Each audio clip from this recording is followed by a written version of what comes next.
Morning, good afternoon, or good evening, depending on when you're seeing this presentation. Today we'll be talking about Andrew Jackson and the spoil system.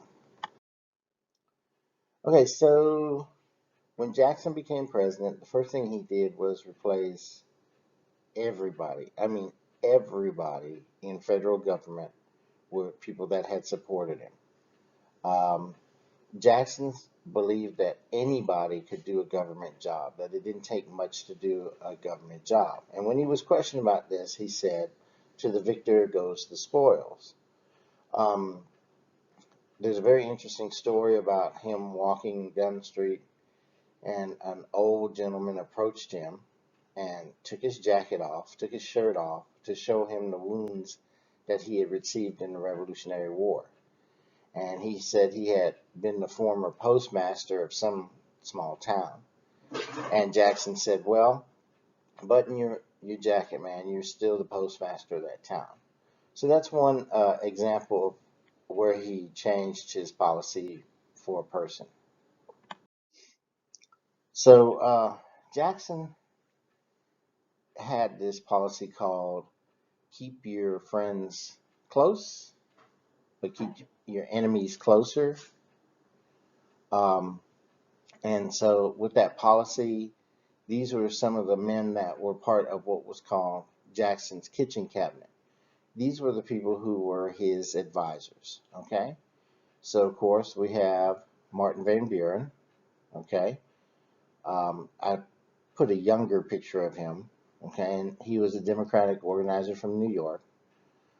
Francis Preston Blair, that's the guy sitting down with his hand in his lap. He was the editor of the Washington Globe.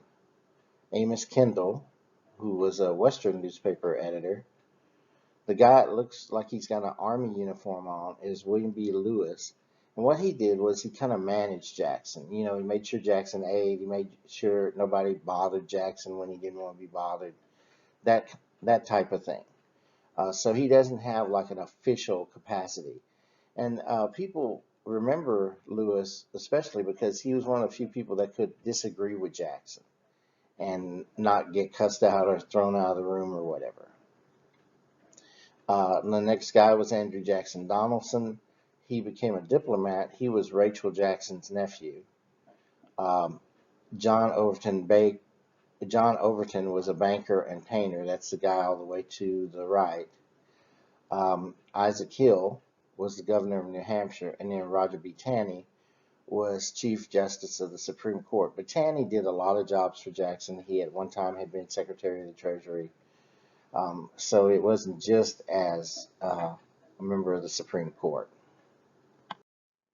Jackson's actual cabinet was Martin Van Buren, who was Secretary of State for a while, um, Samuel Ingram, who was Secretary of the Treasury, and John Eaton, who was Secretary of War.